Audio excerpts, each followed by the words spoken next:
The inside of the mouth that I'm going to make here is what we refer to colloquially as a mouth bag.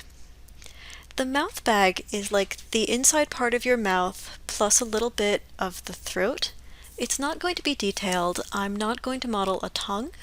I'm not going to model gums, and I'm not going to model teeth. Those are all things that would probably be separate models if you were designing this human head for facial animation. We are not, so all I want to do is make something simple that's going to prevent people from being able to see that the character has nothing inside its brain. That's all. So I'm going to start in face mode, and because I get confused sometimes, I'm going to turn symmetry off. And then I should be able to just go through and double click my edges to select these two loops. Just clicking one face and then double clicking another face. So I've got this section here. I'm going to take it and in Shift right click I'm going to extract it. Extracting it turns it into a separate model, and Maya has decided to remove Lambert 1 from both of my new models. So I am going to right click and under Assign Existing Material, I'll just put Lambert 1 back on. The reason that I made this particular model is that it should have the same number of edges as the lip. If I check, I've got 18, so this should be good. I'll take this, Control D to duplicate, and then let me center my pivot. I'll move it back inside the head to about what I think the thickness of the lips should be. Now I can take the original model and the head, and in Shift right click I can combine. This will leave a seam between the two models because combine does not merge vertices. So I'll just go into vertex mode, make a big selection box around the whole area, and in Shift right click I should be able to merge vertices and merge vertices, and that should solve all of the problems in my model. Merging vertices is a truly wonderful thing. So now I'm going to take this and I am going to stick this on a layer. We'll call this one my head layer,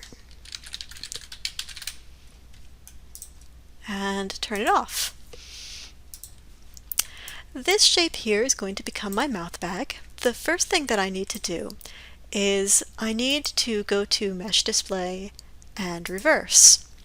What that's going to do is change the direction of the normals, so now the inside is gray and the outside is black, which is more of what I would expect if I were looking at the inside of a mouth.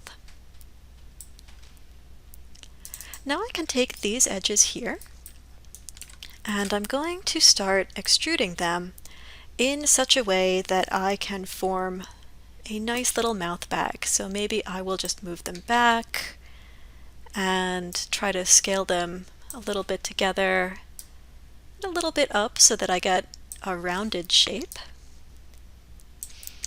If this part up here bothers you, I don't know if you've even got a part like this in your model, they're all going to look really different.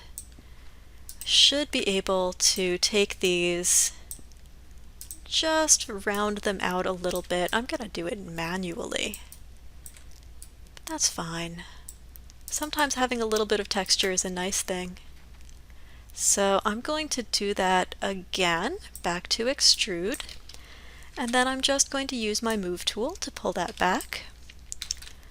Depending on the state of your mouth and the location of your head, you could go a little bit bigger, or you can start shrinking down to smallен the inside of your mouth. One assumes that to properly finish this model you would go all the way through the chin and the neck, although like I said, I'm not going to do that for the purpose of this exercise. So I will keep extruding and shrinking, and to make the esophagus I might pull that up a little bit and start doing some rotation. G will restart the extrude tool so I can go a little bit further. And I only want to go as far as it takes for me to be sure that if somebody's looking in the character's mouth, they will not be able to see that there is a hole in the head. So probably to there is more than far enough. So this is my mouth bag. If I zoom on in here and I turn the head layer on, let me set the head layer to either a template or a reference mode, I can see that there's a pretty big gap between my mouth bag and the lips. So I might take this edge here, this one, and I might extrude this too. And maybe I will, let's see what offset does here. Yeah, maybe I'll do a little bit of offset and a little bit of a translate Z.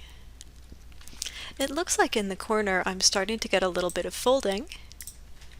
So that's a place where I can come in and manually adjust some vertices. So maybe this one pulls down and to the side.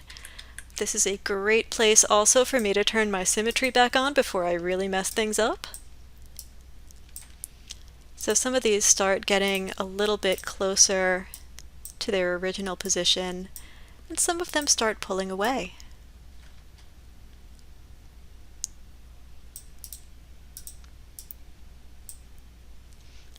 Let's turn that head layer back on. So this looks like it should probably come up around here. Maybe I'll just pull these in a little bit too.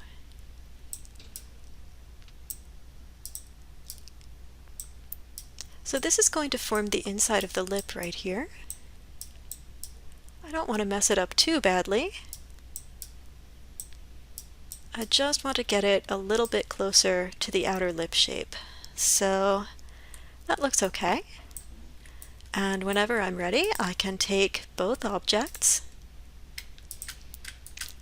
I can combine them. And then in edge mode, I can double click this edge. I can double click the edge at the inside of my mouth bag, and then I can bridge between them. Let's see what that looks like in 3 mode. That doesn't look too bad. I've made my lips a little bit thin. I will be honest with you there. Let's see what happens if I add a division. Oh, that looks even worse. So if you, like me, have made your lips too thin, you can still adjust here. I might just pull this back in, and that'll give me nicer, rounder, happier lips. And there we go. My character now has eyes and a mouth. I'm feeling pretty good about this too.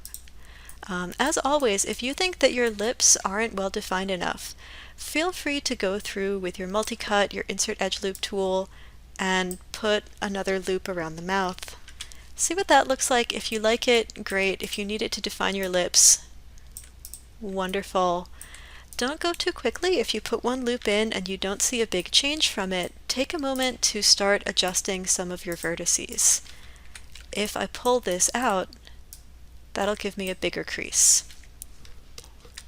So remember, go nice and slow, but feel free to mess around with this. You'll probably get a nicer shape than I will, because I trust you to be really good modelers and to not be as distracted by what I'm saying as I am.